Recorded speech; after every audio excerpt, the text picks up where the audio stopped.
ઓમ નમો નારાયણ। જો આજે Holland પોખરાના પાઇપિંગથી wastage fitting કરીએ છીએ। જોઈ લો મિત્રો, હોલેન્ડ પાઇપનું ફિટિંગ થાય છે। હોલેન્ડ પોખરાનું વેસ્ટેજ ફિટિંગ કરીએ છીએ।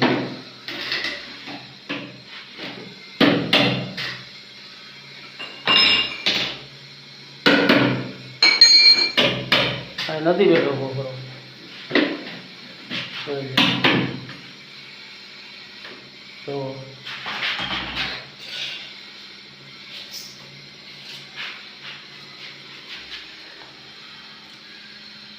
રાકેશભાઈ અસર કરવું પડશે। આવી ગયું, એ કાઢી નીકળો, બધા થઈ ગયો।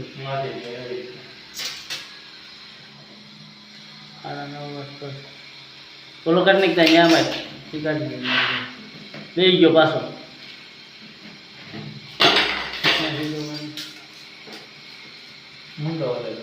રેડી રેડી રેડી રેડી સીધો કરી નાખો એટલે કંઈ કરવાનું જ નથી। હવે હવા નવ જ છે, ભીટો ભીટ સીધો છે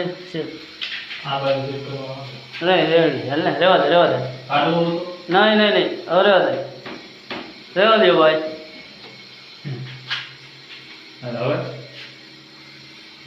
હવા નવે છે ને તો હવા 14 છે, બાકી 14 આવે।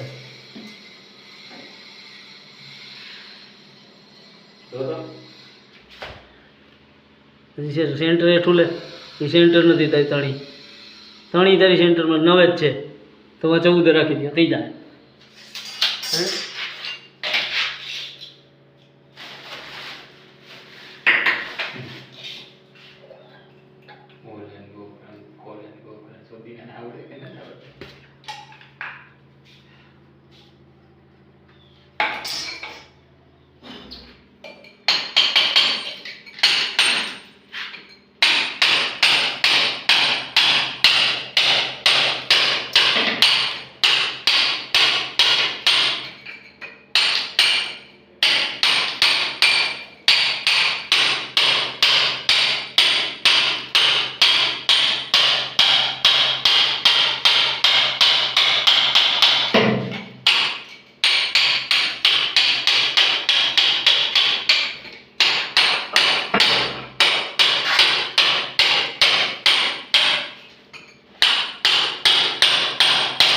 માલ લાવી દે રાકેશ એક જ થઈને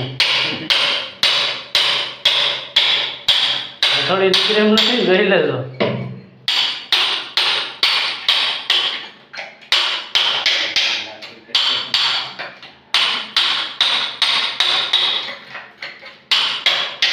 અધર કાપવું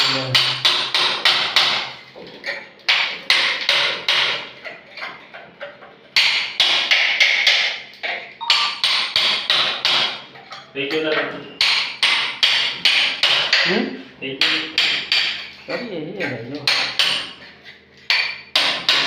ભાઈ જો લો પછી કાપી નાખી કેમ નહીં, આ તો આખા વિડીયો ભાઈ અપલોડ થાય। જે કોઈ મિત્રોને મારી ચેનલ પસંદ આવે લાઈક કરજો, શેર કરજો, સબસ્ક્રાઈબ કરજો, બને એટલી શેર કરજો।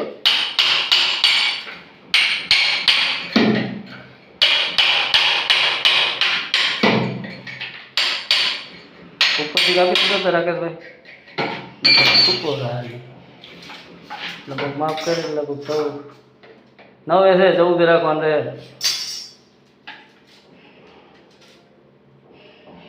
પેલો કાળો ડાઘો છે અહીંયાથી કાપી નાખી એટલે થઈ જાય સિમેન્ટનું, ક્યાંય અહીંયા આવે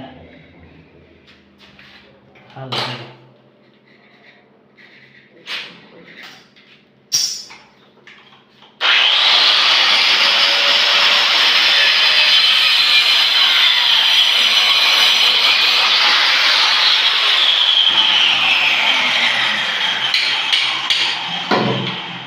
કોઈ મિત્રોને જાણવું કોમેન્ટ કરજો, કેમ કે આમાં અલગ અલગ પોખરાને અલગ અલગ ચીજ હોય છે। એટલા પોખરા નથી આવતા, અલગ અલગ પોખરા હોય એટલે અલગ અલગ રીતના કરીએ જાય. હાલો એ પાઇપ તૂટી ગયું એટલે સ્ટેજ કમ્પ્લીટ થઈ જાય. ચલો મિત્રો હવે હું આખું જય હિન્દ જય માતાજી ઓમ નમો નારાયણ.